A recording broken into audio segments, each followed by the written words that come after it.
சுகம் புகழ்ச்சி வரும்போது மாறுபாடாக இருக்கணும். வசனத்தை நம்ம பிடித்து கொள்வோம். நம்ம வாழ்க்கையில் அப்படி வந்தாலும் ஆண்டவரோடு சேர்ந்து அதை கொண்டாடுவோம். அல்லேலூயா.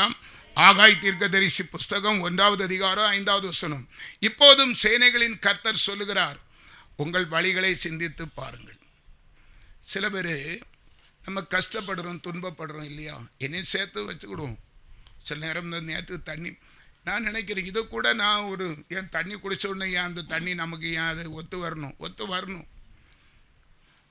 களக்காடில் போய் சேர்மாதேவியில் அங்கே போய் ஒரு 2 நாள் நிற்கிறதுக்கு பொன்னங்கடியில் போக முடியும். நான் நினைக்கிறேன், சின்ன தொண்டையில் லேசாக ஒரு தடுமாற்றம் இருக்குது. அதில் நான் குறைப்பட்டது தான் நான் நினைக்கிறேன். நேற்று புள்ள அப்படி தான் அழுதேன், ஆண்டவரே நான் எங்கேயோ தவறு செய்கிறேன். விஷத்தை குடித்தாலும் அது சேதப்படுத்தக்கூடாது, அதுதான் சாட்சி. விஷத்தை குடித்தாலும் சேதப்படுத்தக்கூடாது. நான் இப்போ ஒரே தண்ணியை குடித்து பழகி அங்கே 2 நாள் வித்தியாசம் இருந்தோன்னா லேசாக தொண்டையில் பிடிக்கும், அப்போ நான் சரியில்லைன்னு தான் அர்த்தம். இப்படி சேனைகளின் கர்த்தர் சொல்லுகிறார், உங்கள் வழிகளை. எதனால இந்த பலகீனம் நம்ம என்னைக்காவது சிந்திச்சு பார்த்துருக்கோமா?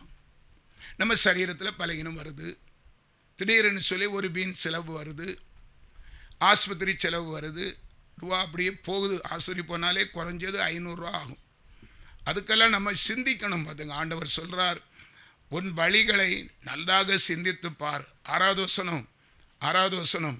நீங்கள் திரளாய் விதைத்தும் கொஞ்சமாய் அறுத்து கொண்டு வருகிறீர்கள். நீங்கள் புசித்தும் திருப்தியாகவில்லை, குடித்தும் பரிபூரணம் அடையவில்லை. நீங்கள் வஸ்திரம் உடுத்தியும் ஒருவனுக்கும் குளிர் விடவில்லை. கூலியை சம்பாதிக்கிறவன் பொத்தலான பையில் போடுகிறவனாய் அதை சம்பாதிக்கிறான். அல்லேலூயா. நம்ம ஒவ்வொரு நாளும் நம்மை சீர்படுத்தி ஆராய்ந்து பார்க்கணும். எல்லாம் தெரியுங்கிற மப்பில் இருந்துடக்கூடாது. நான் பெரிய ஊழியக்காரனாக்கும், நான் பெரிய சாட்சி உடைய அப்படிலாம் இருக்கக்கூடாது. நம்மகிட்ட அறியாமை பிசாசு எப்படியாவது அவன் தந்திரமாக உள்ள போடுவான். அதனால் பிரியமானவர்களே, அந்த நம்ம எதனால் தாழ்த்தப்பட்டு போகணும்? சிறு சிறு விஷயத்தில் அது பெரிதாகிறதுக்கு முன்னால் தவறை உணர்ந்து அவர்கிட்ட சாரி கேட்டு நம்ம சரண்டர் அடையோம்னா பரிபூரணம் அடையாதபடி தடை செய்கிற வல்லமைகளை ஆண்டவர் தடுத்து நம்மளை பரிபூரணம் அடைய செய்வார். ஒரு அல்லேலூயா சொல்லுங்க. குறைவுகள் ஆரம்பத்திலே நமக்கு நிறைவாக மாற்றப்படும். அல்லேலூயா. 2 கொரிந்தியர் 12வது அதிகாரம் 7வது வசனம். அன்றியும் எனக்கு வெளிப்படுத்தப்பட்டவைகளுக்குரிய மேன்மையின் நிமித்தம் நான் என்னை உயர்த்தாதபடிக்கு என் மாம்சத்திலே ஒரு முள் கொடுக்கப்பட்டிருக்கிறது. என்னை நான் உயர்த்தாதபடிக்கு அது என்னை கொட்டும் சாத்தானுடைய தூதனாய் இருக்கிறது. எனக்கு பிரியமானவர்களை, என்னை பற்றி தான் நம்ம சொல்ல முடியும். பவுலுக்கு ஒரு முள். பவுலு அவனுடைய மேல் சட்டையை கலத்தி ஒருத்தனுக்கு மேலே போட்டு அவன் உயிரோடு வந்துடுவான். அவ்வளவுக்கு அபிஷேகம் அவனுக்குள்ளே இருந்தது, அந்த பவுலுக்குள்ள. ஆனால் பவுலுக்கு ஒரு வியாதி, அது கேன்சர். சரித்திரம் சொல்லுகிறது, ஒரு முள் ஆண்டவர் அந்த சவுலுக்கு கொடுத்திருந்தார். அதிகாரத்தை அவனிடம் எடுக்கவில்லை, அபிஷேகம். அவன் எது சொன்னாலும் அப்படியே அது நடக்கும். அப்படி அவனை ஆண்டவர் அன்பாக அபிஷேகம் பண்ணி வச்சிருந்தார். ஆனால் அவனுடைய சரீரத்திலே ஒரு முள், ஒரு பலகீனம், பொல்லாத பலகீனம். அந்த முள், அவன் சொல்றான், என் மாமிசத்திலே ஒரு முள் கொடுக்கப்பட்டிருக்கிறது. என்னை நான் உயர்த்தாத படிக்கு அது என்னை குட்டும் சாத்தானுடைய தூதனாய் இருக்கிறது. எனக்கும் ஒரு முள் இருக்குங்க. நான் என்னைக்கு முழங்கால் படியிட்டு செபிக்கிறேன்னா பார்த்துடுங்க, ரொம்ப குறைவாக தான் இருக்கும். ஏன்னா என் முழங்காலில் அந்த பிளேட்டு கிடக்குது, அழுத்து ஒரு முள். எல்லாருக்கும் ஒன்று வச்சிருப்பார், ரொம்ப மிஞ்சி போயிடவும். ஏன்லாம் இந்த முழங்கால் கொஞ்சம் படிச்சிட்டோம்னா ரொம்ப ஓவராக பேசுவனாக இருக்கும். அதான் வடிவு ரொம்ப பேசி பெருமையை காட்டிடக்கூடாதுன்னு ஒரு முள்ளை வச்சிருக்காரு முட்டில். அல்லேலூயா. ஆனால் அந்த வசனம் என்ன சொல்லுது, அதான் நமக்கு முக்கியம். 8வது வசனம் 2 கொரிந்தியர் 2. அது என்னை விட்டு நீங்கும்படிக்கு நான் 3 தரம் கர்த்தரிடத்தில் வேண்டிக் கொண்டேன். சவுல் கேட்டானாம், ஆண்டவரே நான் இத்தனை பேருக்கு இப்படி ஓடி ஓடி ஊழியம் செய்கிறோம் இல்லையா, அது இந்த முள்ளை என்னை விட்டு மாற்றும் சொல்லி 3 தரம் ஆண்டவர்கிட்ட வேண்டி அதுக்காக செபித்தானாம். 9வது வசனம், அடுத்த வசனம். அதற்கு அவர், என் கிருபை உனக்கு போதும், பலவீனத்திலே உன் பலவீனத்திலே என் பலன் உனக்கு பூரணமாய் விளங்கும் என்றார். ஆகையால் கிறிஸ்துவின் வல்லமை என்மேல் தங்கும்படி என் பலவீனங்களை குறித்து நான் மிகவும் சந்தோஷமாய் மேன்மை பாராட்டுகிறேன். எனக்கு ஒரு என்னன்னா, பெரிய பெரிய கன்வென்ஷன், பெரிய சபைகள்லாம், பெரிய சபை நிறைய பேர் போதகர்மார் வருவாங்க, ரெவரண்டு அது அப்படி இப்படின்னு சொல்லி நிறைய வருவாங்க. 3ஆவது நாள் எல்லாரும் முழங்கால் படுவாங்க. நான் அப்படி இருப்பேன். எப்படி இருக்கும்? அவமானமாக தானே இருக்கும். அப்போ எல்லாருக்கும் தெரியாது இந்த மனுஷனுக்கு ஒரு முள் இருக்குது. நீ திமிரு பிடிச்சவன் போலுக்கு. பெரிய பெரிய போதகர்லாம் முழங்கால் படுறாங்க, இவன் சேரில் அப்படியே இருக்கிறான் பாருங்க, அப்படி தானே சொல்லுவாங்க ஆடியன்ஸ். அது எனக்கு ரொம்ப வருத்தமாக இருந்து ஆண்டவர் சொல்லிட்டார், போதும் இருக்கிறதுல உனக்கு நான் அப்படி பெருமை வந்துருமா இருக்கும். இந்த பிளேட்டையும் வச்சுட்டு நான் முழங்கால் போட்டால் எனக்குள்ள பெரிய உச்சத்தில் பேரக்கூடாதுன்னு தான் பெரிய பெரிய தீர்க்க தரிசிகளுக்கெல்லாம் கொஞ்சம் கொஞ்சம் ஒரு சின்ன முள், ஒரு தடையை வச்சிருப்பார். எனக்கு அன்பானவர்களே, கர்த்தர் ஞானமுள்ள தேவன். எதிலும் நம்ம பிசாசுக்கு இரையாயிடக்கூடாது, பெருமை பாராட்டி பெருமையில் விழுந்து விடக்கூடாதுன்னு சொல்லி அந்த பெரிய ஊழியக்காரன் சவுலுக்கு செய்தது போல நமக்கும் செய்ய அவர் வல்லமை உள்ளவராக இருக்கிறார். அல்லேலூயா. அதனால நம்ம சந்தோஷப்படமே. 10வது வசனம் படம் பாரு என்ன இருக்குது பார்ப்போம். அந்தபடி நான் பலவீனமாய் இருக்கும் போதே பலன் உள்ளவனாய் இருக்கிறேன். அல்லேலூயா. எனக்கு உண்மையிலே இந்த பிளேட்டு மேக்சிமம் அந்த டாக்டர் சொன்னபடி, பிரதர் இந்த ஆப்ரேஷன் பண்ணி உள்ளே இருக்கிற அந்த பிளேட்டை நீங்கள் எடுக்கலைன்னு சொன்னால் ரொம்ப நேரம் நிற்க முடியாது, சுகர் வந்தால் உங்களுக்கு ரொம்ப டேஞ்சர், வயசான போது சுகர் வர்றதுக்கு வாய்ப்பு இருக்குன்னு சொல்லி 21 வருஷத்துக்கு முன்னாலே இந்த டாக்டர் எச்சரித்திருந்தார். ஆனால் நான் சொல்லுவேன், அந்தபடி நான் பலவீனமாய் இருக்கும் போதே பலன் உள்ளவனாய் இருக்கிறேன். ஆகையால் கிறிஸ்துவின் நிமித்தம் எனக்கு வரும் பலவீனங்களில், நிந்தைகளிலும், நெருக்கங்களிலும், துன்பங்களிலும், இடுக்கண்களிலும் நான் பிரியப்படுகிறேன். எனக்கு அன்பானவர்களே, அவர் கொடுக்கிற பலவீனத்திலும் ஒரு சந்தோஷம் நமக்கு இருக்கும். முறுமுறுக்க மாட்டோம், அதை பற்றி வருத்தப்பட மாட்டோம். இந்த முள் அது கூட ஒரு சாட்சி தான், அது நினைவுபடுத்தும். அன்னைக்கு டாக்டர் சொன்னார், உங்களுக்கு வயசாக வயசாக அது பயங்கர டேன்சரை உண்டு பண்ணும், வலி பொறுக்கவே முடியாது, நடக்க முடியாமல் அப்படியெல்லாம் சொன்னதை இன்னைக்கு நான் நினச்சி பார்க்குறேன். கிறிஸ்து எனக்குள்ளே இருக்கிறதுனால இந்த காலில் கிடக்க இரும்பு துண்டால, இரும்பு தகட்டால, இரும்பு போல்ட்டு நட்டால எனக்கு ஒன்று செய்தப்படுத்தாதபடி கர்த்தர் என் மேலே பிரியமாக இருக்கிறார். ஒரு அல்லேலூயா சொல்லுங்க. இது நமக்கு கடைசி வரை கொடுக்கிற, கர்த்தர் கொடுக்கிற கிஃப்ட். அல்லேலூயா. ரோமருக்கு எழுதின நிருபம் 12வது அதிகாரம் 2வது வசனம், நீங்கள் இந்த பிரபஞ்சத்திற்கு ஒத்த வேஷம் தெரியாமல் தேவனுடைய நன்மையும் பிரியமும் பரிபூரணமான சித்தம் என்னதென்று பகுத்தறியத்தக்கதாக உங்கள் மனம் புதிதாகிறதுனாலே மறுரூபமாகுங்கள். புரியுதா? எப்படி? நீங்கள் இப்பிரபஞ்சத்திற்கு ஒத்த வேஷம் தெரியாமல், உலகத்துக்கு ஒத்த அப்படி எப்படியும் புரட்டி புரட்டி பொய்யாய் பேசி அதில் நம்ம திருந்தணும். என்னையும் சேர்த்தா சொல்கிறேன், இந்த பிரபஞ்சத்துக்கு ஒத்த வேஷம் நமக்கு இருக்கவே கூடாது.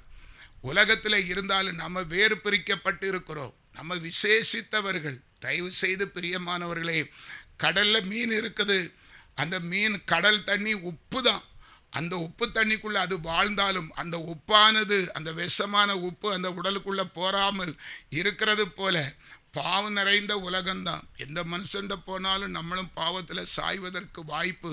ஆனாலும் தனித்தன்மை உள்ளவர்களாய் உலகத்துக்கு ஒத்த பிரபஞ்சத்துக்கு ஒத்த வேஷம் தெரியாமல் தேவனுடைய நன்மையும் பிரியமும் பரிபூரணமான சித்தம் என்னதென்று நான் தேவனால் முன்குறிக்கப்பட்டு இருக்கிறேன். தேவனுடைய பரிசுத்த ஆவியானவர் என் மேலே தங்கி இருக்கிறார்.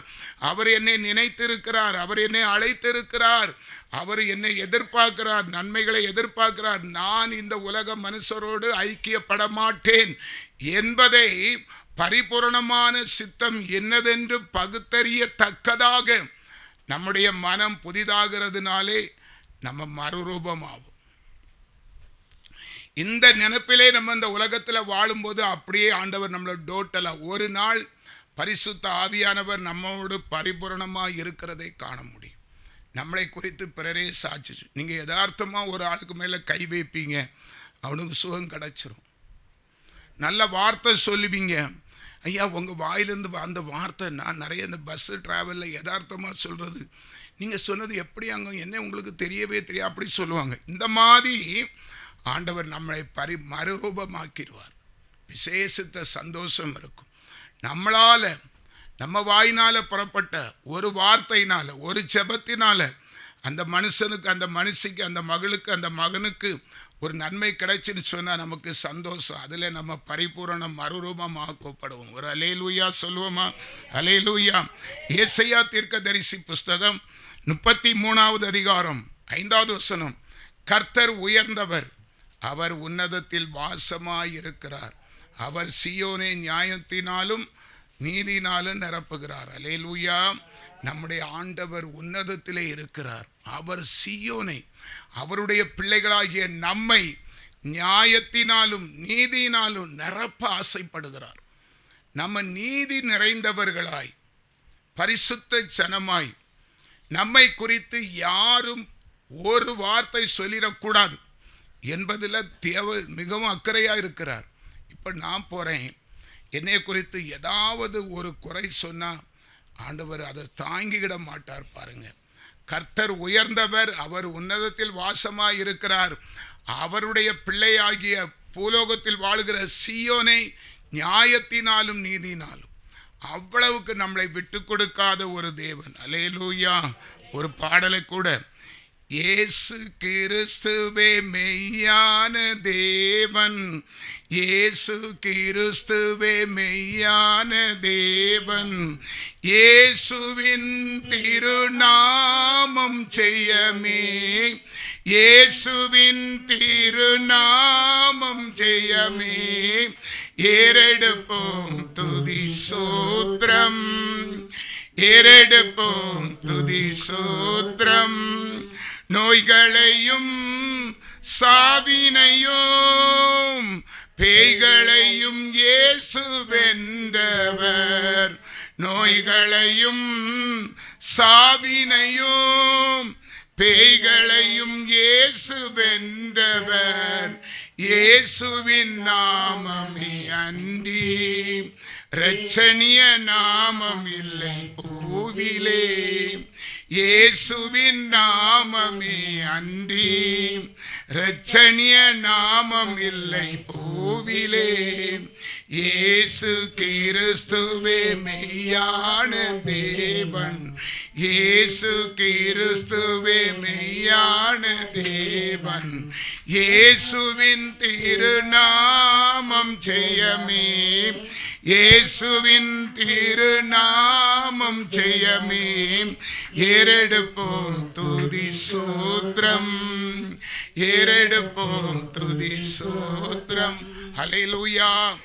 பிரியமானவர்களே, நம்முடைய பிள்ளைகளை எப்படியெல்லாம் ஒழுக்கமுள்ள பிள்ளைகளாய், நம்ம பிள்ளைகளை குறித்து பிறர் சொல்லும்போது, மா உன் பிள்ளை நல்ல பிள்ளைம்மா, எப்படி அன்பாக இருக்கு சொல்லு, பிறர் சொல்லும்போது எப்படி நம்ம இருதயம் நிறைவாக இருக்கும். அதே போலத்தான் நான் படைச்ச என்னுடைய படைப்பில் உருவான என் பிள்ளைகளை பார்த்து புறஜாதி மக்கள் எல்லாவற்றிலும் நல்லாவும் இருக்கணும், அவன் நல்லா இருக்கணும், அந்த பெண் நல்லா இருக்கணும், உதவி செய்கிறாளே, ஜெபிக்கிறாளே, ஒரு அன்பாய் பழகுகிறார்களே, தயவு செய்து அதனால் அவர் நமக்கு செய்கிற உலகத்துக்கு பொன்னையும் பொருளையும் அவர் தந்தாரோ தரலையோ, ஆனால் நமக்கு உண்மை உள்ளவர்களாய் சீயோனை நியாயத்தினாலும் நீதினாலும் நிரப்புகிறதே நமக்கு ஒரு பெரிய நன்மையை பரப்பிக்கிறது. ரெண்டாவது ஒரு ஆசீர்வாதமான வாக்கு ஏசாயா 33:6 அதில் ஒன்று, பூரண ரட்சிப்பும் ஞானமும் அறிவும் உன் காலங்களுடைய உறுதியாயிருக்கும், கர்த்தருக்கு பயப்படுதலே அதன் பொக்கிஷம்.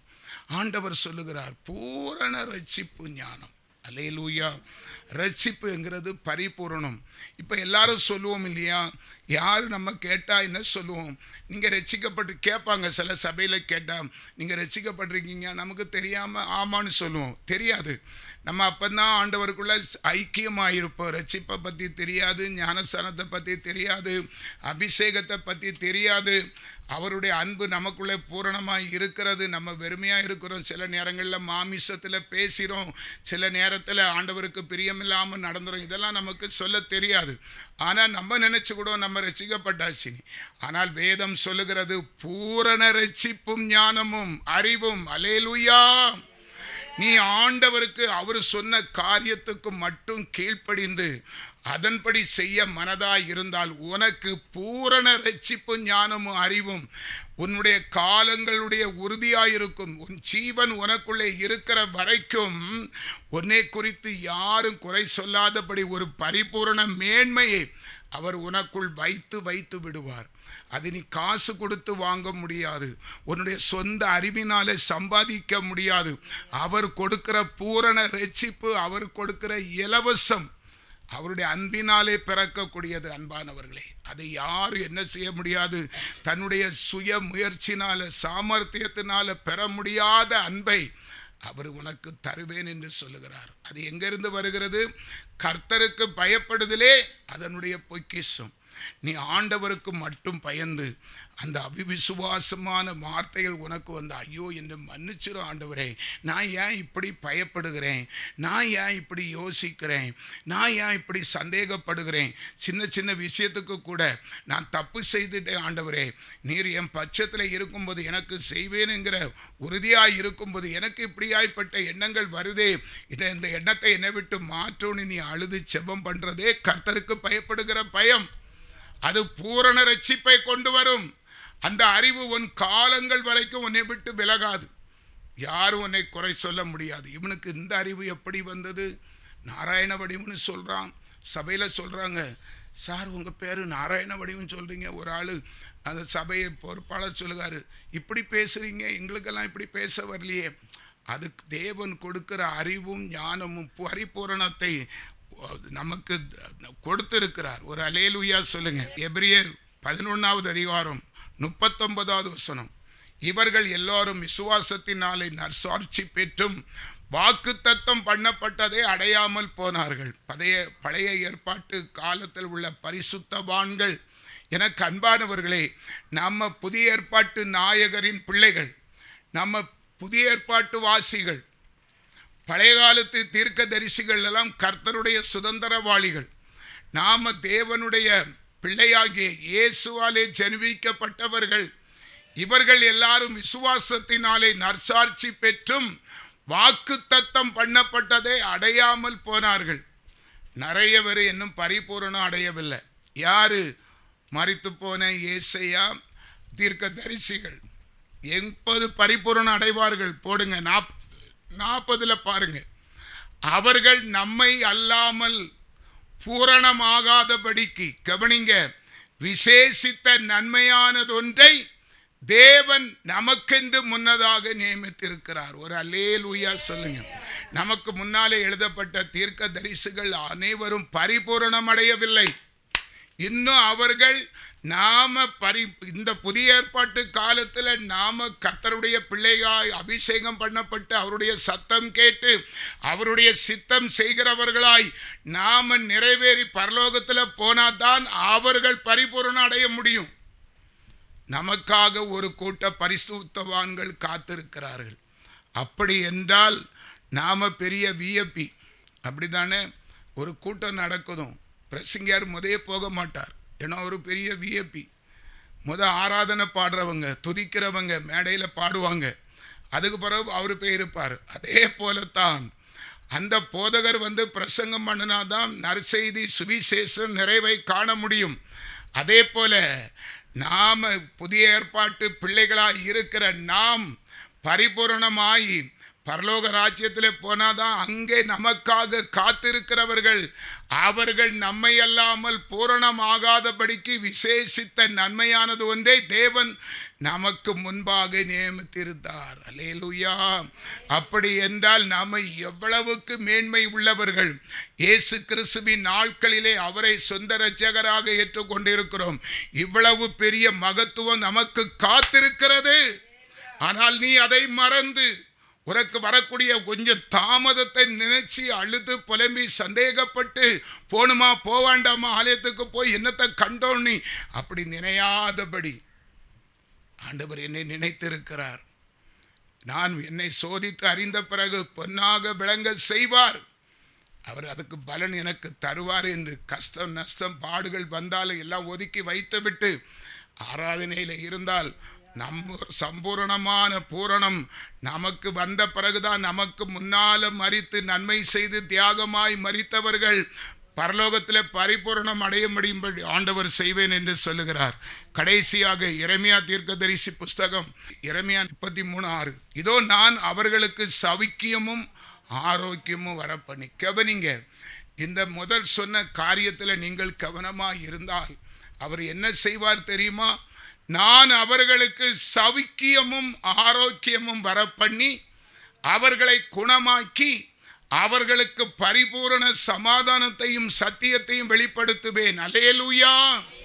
நீ கொஞ்ச நாள் அவரே நம்பி விசுவாசித்து எவ்வளவுதான் கஷ்டப்பட்டாலும் தேவன் என்னை கொன்னு போட்டாலும் அவர் மேலே பற்றுதலாய் இருப்பேன் சொல்லி விடா முடியாமல் அவரை ஆராதிக்க வந்தால் நான் அவர்களுக்கு சௌக்கியமும் ஆரோக்கியமும் வரப்பண்ணி அவர்களை குணமாக்கி அவர்களுக்கு பரிபூரண சமாதானத்தையும் சத்தியத்தையும் வெளிப்படுத்துவேன். 7வது வசனம், நான் யூதாவின் சிறையிருப்பையும் இஸ்ரவேலின் சிறையிருப்பையும் திருப்பி முன்னிருந்தது போல அவர்களை கட்டுவித்து. அல்லேலூயா. 8வது வசனம் 8, அவர்கள் எனக்கு விரோதமாய் குற்றம் செய்த அவர்களுடைய எல்லா அக்கிரமங்களுக்கும் அவர்களை நீங்களாக்கி சுத்திகரித்து அவர்கள் எனக்கு விரோதமாய் குற்றம் செய்து எனக்கு விரோதமாய் துரோகம் பண்ணின அவர்களுடைய எல்லா அக்கிரமங்களையும் மன்னிப்பேன். அல்லேலூயா. எனக்கு அன்பான தேவ பிள்ளையே, உன்னுடைய ஜென்ம சுபாவத்தில் பல வருஷத்துக்கு முன்னால நீ தேவனை விட்டு உலக பிரகாரமான காரியம், ஆமிச பிரகாரமான காரியம், அருவருப்பான காரியம், எந்த பெரிய பாவம் செய்து உன்னால நிறைய பேர் பாதிக்கப்பட்டு இருந்தாலும் சகல துரோகங்களையும் அவர் மன்னிப்பேன் என்று இந்த பரிசுத்த நாளிலே பரிபூரணமான தேவன் பரிபூரணமான வாக்கை நமக்கு கொடுக்கிறார். பயப்படாதீங்க. ஐயோ, நம்ம கடந்த காலங்களில் சரியில்லையே, இவ்வளவு பாவம் செய்தமே, இவ்வளவு காரியத்துக்காக பொய் சொன்னமே, பணத்துக்காக பொய் சொன்னமே, பணத்துக்காக குடும்பத்தில் திட்டினமே, நம்ம முதியோர்களை மதிக்கலையே, அவிசுவாசமாக நடந்தோமே, அதெல்லாம் எப்படி இருக்குமோ, எதுவுமே ஐயப்படாதீங்க. எவ்வளவு பெரிய நீங்க குற்றம் செய்தாலும் கர்த்தர் சொல்லுகிறார் பரிபூரணமாய் நான் அவர்களை மன்னிப்பேன் என்று சொல்லி. 9வது வசனம் 9, கடைசியாக 9, நான் அவர்களுக்கு செய்யும் நன்மையெல்லாம் கேட்க போகிற பூமியின் எல்லா ஜாதிகளுக்கும் முன்பாக அது எனக்கு மகிழ்ச்சி உள்ள கீர்த்தியாகும் புகழ்ச்சியாகும் மகிமையாகவும் இருக்கும். நான் அவர்களுக்கு அருளி செய்யும் எல்லா நன்மை நிமித்தமும் எல்லா சமாதானத்தின் நிமித்தமும் இவர்கள் பயந்து நடுங்குவார்கள் என்று இஸ்ரவேலின் தேவனாகிய கர்த்தர் சொல்லுகிறார். நமக்கு அவர் செய்கிற அற்புதங்களையும் நன்மைகளையும் கேட்க போகிற பூமியின் நம்மை சுற்றி இருக்கிற எல்லாத்துக்கும் கடுப்பு எழும்ப போகுது. இன்னைக்கு நம்மை பார்த்து ஒரு மாதிரி பொறாம் பாரு அப்படின்னு சொல்லி கொஞ்சம் பிசாசுடைய அந்த பிசாசு அழிக்கிறவன்ட்ட உள்ள ஆதாயத்தை வச்சுக்கிட்டு இருக்கிறவங்க நாளைக்கு நம்ம உயர்ந்த ஸ்தானத்தில் தலை நிமிரும் போது வெப்ராளப்படுவாங்க. நான் அவர்களுக்கு செய்யும் நன்மையெல்லாம் கேட்க போகிற பூமியின் எல்லா ஜாதிகளுக்கும் முன்பாக அது எனக்கு மகிழ்ச்சியுள்ள கீர்த்தியாகவும் புகழ்ச்சியாகவும் மகிமையாகவும் இருக்கும். நான் அவர்களுக்கு அருள் செய்யும் எல்லா நன்மை நிமித்தமும் எல்லா சமாதானத்தையும் இவர்கள் பயந்து நடுங்குவார்கள். ஐயோ, நம்ம விட்டுட்டோமே. அன்னைக்கு பைத்தியக்காரன் லூசு வேலையில்லாமல் நடந்து அல்லேலூயான்னு சத்தம் போட்டுட்டு கிடக்கானி சொன்னமே. இன்னைக்கு நம்ம தாழ்த்தப்பட்டு போனோமே, வஞ்சிக்கப்பட்டு போனோமே, புலம்புகிற ஒரு கூட்டத்தை கர்த்தர் வெளிப்படுத்துவார். அவர்கள் தேடியும் கண்டடையாமல் போவார்கள். எவ்வளவோ வாய்ப்பு கொடுத்தார். நம்மலாம் சொல்கிறோம் இல்லையா, எத்தனை பேரை பார்க்குறோம். இன்னைக்கு அவங்களுக்கு நல்லா இருக்கிறது போல இருக்கும். ஐயா, அந்த ஆலயத்துக்கு வாங்கன்னு சொன்னால் ஆமாம் எல்லாம் எங்களுக்கு தெரியும்னு வெட்டிக்கிட்டு குட்டிட்டு போகிறவங்க நாளைக்கு பெருமூச்சு விட்டு நடுங்குவாங்க. பிரியமானவர்களே, நம்ம எழும்பி பிரகாசிப்போம். நம்முடைய ஆண்டவர் பூரண அழகுள்ளவர், சம்பூரணம் அழகுள்ளவர். நமக்காக அந்த அழகையே விட்டு கொடுக்க அடிமையின் கோலம் எடுத்து பூமியிலே வந்து நமக்கு பூரண நன்மை செய்வதற்காக சிலுவை சுமந்து ஜீவ பலியாக தன்னை ஒப்பு கொடுத்து மரித்து உயிர்த்தெழுந்து இன்னையுடைய நம்முடைய ஆதரவுக்காக, தேவைக்காக, விடுதலைக்காக பிதாவினிடத்தின் வலது பாரிசத்தில் பரிந்து பேசிக்கொண்டு இருக்கிற அந்த பரிசுத்த தேவனுடைய அன்பினாலே அழைக்கப்பட்டு, தெரிந்து கொள்ளப்பட்டு, முன்குறிக்கப்பட்டு இருக்கிற நாம் பரிபூரண திருப்தி அடைந்து பூரண நித்தியத்திலே பங்கடைகிற நாள் வரைக்கும் நமக்கு முன்பாக மரித்த பரிசுத்தவான்கள்லாம் காத்திருக்கிறார்கள். நம்முடைய வருகையை ஆவலோடு பரலோக ராஜ்யத்திலே நம்முடைய ஆயுசு முடிகிற வரைக்கும் அவர்களை காத்திருக்க செய்து நம்மை பூரண அழகுபடுத்த, நமக்கு பூரண ஒரு சகாயம் செய்த அந்த அல்லேலூயா அந்த பரலோக ராஜ்யத்திலே நம்மளை ஒரு விசேஷித்தவர்களாய் இவர்கள் வந்தால்தான் பரலோகம் பூரணமாகும் என்கிற நிச்சயத்தை நமக்காக அவர் வைத்து அழகுபடுத்தி இருக்கிற அல்லேலூயா அன்பு தெய்வத்தை நாம் வசனத்தை புரிந்து கொண்டோம். ஆண்டவர் சம்பூர்ணமாய் நம்மை நடத்த விரும்புகிறார். ஒப்பு கொடுப்போமா? ஆண்டவரே, உம்முடைய வார்த்தை எங்களை உருவாக்கிட்டப்பா. உம்முடைய சத்திய வசனம் ஆண்டவரே எங்கள் நிர்விசாரத்தை எங்களை விட்டு மாற்றி இருக்கிறது. இனி நாங்கள் பயம் கொள்ள மாட்டோம், அவிவிசுவாசப்பட மாட்டோம், சந்தேகப்பட மாட்டோம். உம்மை உறுதியாய் பற்றி கொள்வோம். வேதம் சொன்னது போல நீங்க என்ன ஆண்டவரே பொன்னாக புடமிட்ட பிறகு, ஆண்டவரே நாங்கள் சோதனையிலிருந்து வெற்றி பெற்ற பிறகு பொன்னாக புடமிடுவீரப்பா. நீர் எங்களை கொண்டு போட்டால் உம் மீது பற்றுதலாய் இருப்போம். நீர் எங்களை வாழ வைக்கிற தெய்வம், ஒருபோதும் கைவிட மாட்டீர். வசனம் எங்களை உறுதிப்படுத்தி இருக்கிறது. இன்னைக்கு இந்த ஆராதனையிலே உம்முடைய சத்தியத்தை கேட்ட நான் ஆண்டவரே நிச்சயமான பூரணமான ஒரு விசுவாச நம்பிக்கையோடு கடந்து போகிறோம் அப்பா. என் வாழ்க்கையில் இருக்கிற சகலத்தையும் பரிபூரண நன்மையாக நீர் மாற்றி ஆசீர்வதிக்க போற தயவுக்காக அல்லேலூயா. கர்த்தர் சொன்னதை சீக்கிரத்திலே நிறைவேற்றி எரேமியா தீர்க்கதரிசி மூலமாக எனக்கு இத்தனை சகாயத்தையும் எனக்கும் என் பிள்ளைகளுக்கும் என் தலைமுறைகளுக்கும் ஆண்டவருடைய வருகை மட்டும் நிறைந்து நிலைத்திருந்து ஆவிக்குரிய ஜீவிதத்திலும் பூலோக ஆசீர்வாதத்திலும் கர்த்தர் பரிபூரண இரட்டிப்பான நன்மை எனக்கு வைத்திருக்கிறார் என்கிற நம்பிக்கையோடு கரங்களை தட்டி விசுவாசத்தோடு கர்த்தர் சொன்ன தீர்க்க தரிசனம் என் வாழ்க்கையில நிறைவேறும் என்கிற நம்பிக்கையோடு நம்ம கடந்து செல்வோம். கர்த்தர் சொன்ன வார்த்தையின்படி பூரணமாய் கர்த்தர் நம்மை ஆசீர்வதித்தார். என் ஆத்துமாவே கர்த்தரை சோதரி, என் முழு உள்ளமே அவர் பரிசுத்த நாமத்தை சோதரி. என் ஆத்துமாவே கர்த்தரை சோதரி. கர்த்தர் செய்த சகல உபகாரங்களையும் மறவாதே. ஆமென்.